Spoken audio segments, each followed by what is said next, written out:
জয় জগন্নাথ, জয় জগন্নাথ, জয় জগন্নাথ। ଆଜି ଛୁଆ ଭଲ କଥା ମନେ ରଖିଥାଅ। ଆଜି ଆଲୋଚନା କରିବା କ'ଣ? ମାଳିକା ରହସ୍ୟ। ବୁଝିହେଉଛି? ବା ଭବିଷ୍ୟତ ମାଳିକା ରହସ୍ୟ। କହିବାର ତାତ୍ପର୍ଯ୍ୟ କ'ଣ? ବର୍ତ୍ତମାନ ତ ମାଳିକାକୁ ସାଧାରଣ ଭାବେ ସମସ୍ତେ ଧରିନେଲେ। ମହାପୁରୁଷ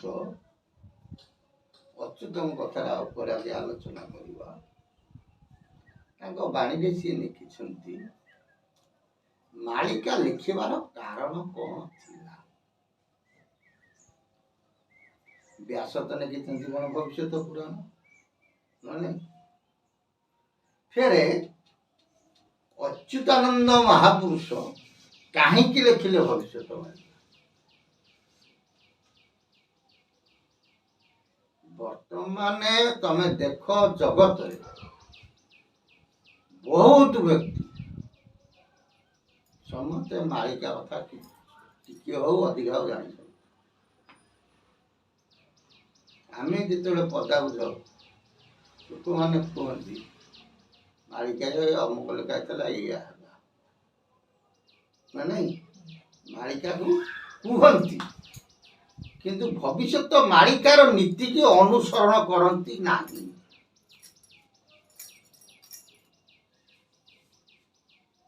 ମହାପୁରୁଷ ଭବିଷ୍ୟତ ମାଳିକା କାହିଁକି ଲେଖିଲେ? ଭବିଷ୍ୟତ ମାଳିକାଟା ମନେ ରଖ, କେବଳ ଲେଖିଛନ୍ତି ଚେତୁଆ ଭକ୍ତଙ୍କ ପାଇଁ। ଚେତୁଆ ଭକ୍ତ ପାଇଁ କାହିଁକି ଲେଖିଲେ?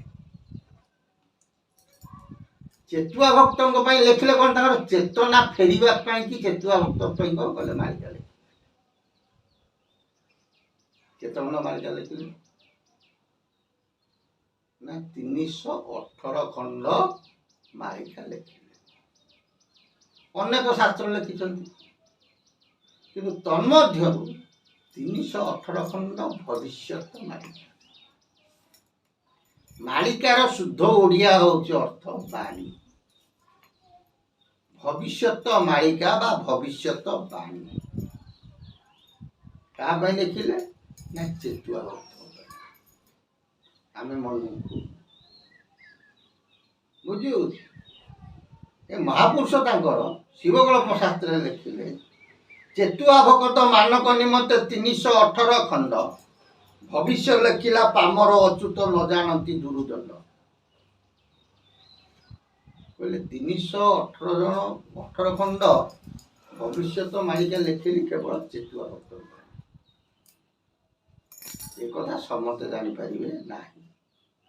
ବର୍ତ୍ତମାନ ଅନେକ ବ୍ୟକ୍ତି ମାଳିକାକୁ ନେଇ କ'ଣ ଗୋଟେ ସାଧାରଣ ଧରି ଦେଇଗଲେ। ମାଳିକା ପଢିଲେ କ'ଣ ହୁଏ? ଆମ ସଂସାରରେ କହନ୍ତି, ରୁଚୁ ନ ରୁଚୁ ଭୁଞ୍ଜୁ ପିତା, ମାନେ ଶୁଣୁ ନ ଶୁଣୁ ପର ପିତା। ବୁଝିପାରୁଛ ନା? ଭୁଞ୍ଜୁ ନ ଭୁଞ୍ଜୁ, ଖା ତୁ ପିତା। ତତେ ଯେତେ ଅରୁଚି ଲାଗୁ ତୁ ଟିକେ ପିତା ଖା, କାହିଁକି? ତୋ ଦେହ ପାଇଁ ଉପକାର। ବୁଝୁ ନ ବୁଝୁ, ତୁ ବୁଝିପାରେ କିମ୍ବା ନ ବୁଝିପାରେ, ପଢ ଗୀତା। ସବୁଦିନ ଟିକେ ଗୀତା ପଢ। ଯଦି ତମେ ଗୀତା ପଢିବ, ଗୀତାରେ ଏମିତି ଜ୍ଞାନ ଅଛି, ତମର ସେ ଜ୍ଞାନ ଯଦି ଉଦୟ ହେଇଗଲା, ତମର ତ୍ୟାଗ ଭାବ ଆସିଯିବ। ବୁଝିପାରୁଛ ନା? ବୁଝିପାରୁଛ? ତେଣୁ ଗୀତାଟା ମନେ ରଖିଥାଉ, ଗୋଟେ ଏକାକ୍ଷର ବାଦ। ଗୀତା ଗୋଟିଏ ନାରୀ ପ୍ରତ୍ୟୟର ନାମ। ସ୍ତ୍ରୀ ଲୋକଙ୍କ ନାଁ ଗୀତା ନାହିଁ ନା? କିନ୍ତୁ ତା ଭିତରେ ରହିଛି କ'ଣ? ବ୍ରହ୍ମ ଜ୍ଞାନ, ତତ୍ଵ ଜ୍ଞାନ, ନା ନାଇଁ? ତ ତେଣୁ ମଣିଷର ମନେ ରଖିଥାଅ, ବ୍ୟାସଙ୍କ ମତରେ ଚତୁର୍ଥ ମାତା ହେଉଛନ୍ତି ଗୀତା। ମୁକ୍ତିର ପଥ ଦେଖାଇକି ସେ ନାହିଁ ଗୀତା। ବୁଝିପାରୁଛ?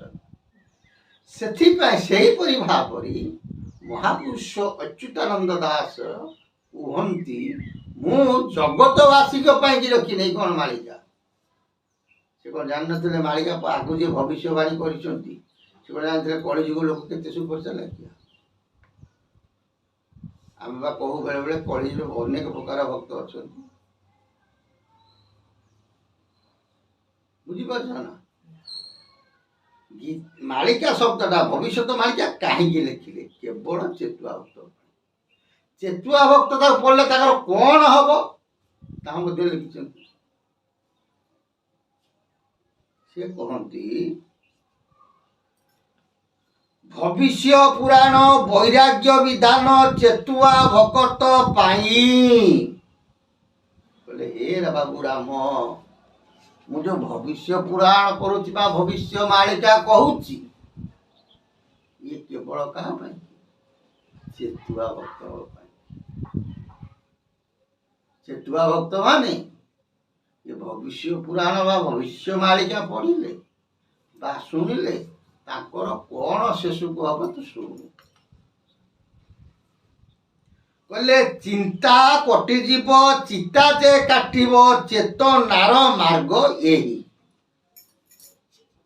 କହିଲେ ଆକୁ ସେମାନେ ଯେତେବେଳେ ଶୁଣିବେ ବା ଅଧ୍ୟୟନ କରିବେ ତାଙ୍କର ଚିନ୍ତା କଟିଯିବ। କୋଉ ଚିନ୍ତା?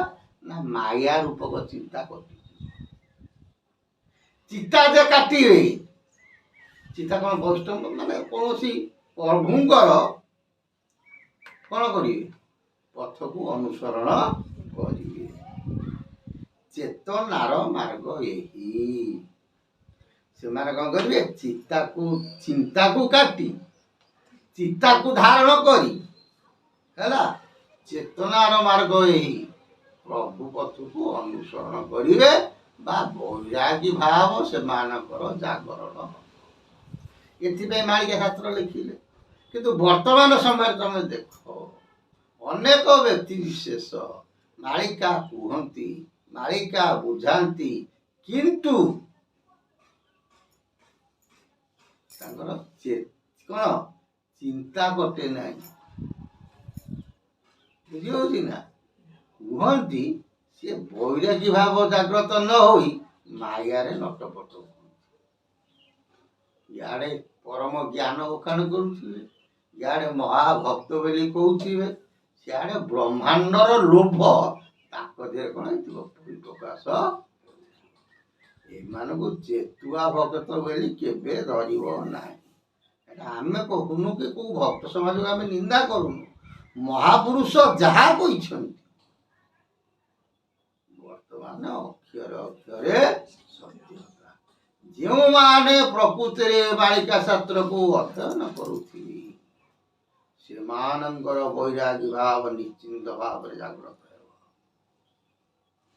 ଯାବତ ବୈରାଗୀ ଭାବ ଜାଗ୍ରତ ନ ହେଇଛି ତାବତ ବିଭୁ କୃପା ମିଳିବା ବହୁତ କଷ୍ଟସାଧ୍ୟ। ଆଉ ଏ ଲୋକ ଦେଖେଣିଆ ଜ୍ଞାନ ବଖାଣ କଲେ ତାର କିଛି ମହତ୍ଵ ନାହିଁ। ଯେଉଁମାନଙ୍କର ବୈରାଗୀ ଭାବ ଜାଗ୍ରତ ନ ହେଇଛି, ଲୋକ ଦେଖେଣିଆ ଜ୍ଞାନ କୁହନ୍ତି, ସେମାନଙ୍କ ପଦକୁ କୋଟି ଯୁଗାର। କାରଣ ଦୁର୍ଜନଂ ପର ହର୍ତ୍ତବ୍ୟଂ କୃତ ବିଷଣ ମଣିନାଥ ଭୂଷିତ ସର୍ପ କିମ ସୈନ୍ୟ ଭୟଙ୍କର।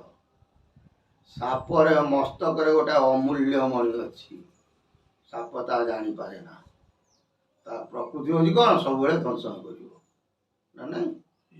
ସେମିତି ଯୋଉମାନେ ଶାସ୍ତ୍ର କହନ୍ତି ବୈରାଗୀ ଭାବ ନାହିଁ, ପେଟ ନିର୍ମଳ ନାହିଁ, ହୃଦୟ ନିର୍ମଳ ନାହିଁ, ସେମାନେ ମହାଭୟଙ୍କର। ତାଙ୍କ ପଦକୁ କୋଟି କୋଟି ଯୁଗାର। ସେମାନଙ୍କ ସଙ୍ଗେ ସଙ୍ଗୀ କେବେ ହେଲେ ହବ ନାହିଁ। ଜୟ ଜଗନ୍ନାଥ। ସେ ମହାପ୍ରଭୁ ଅଚ୍ୟୁତଙ୍କ ସଦିଚ୍ଛା ପୂର୍ଣ୍ଣ ହଉ। ବୋଲ ଆନନ୍ଦେ କୁଆର ହରି।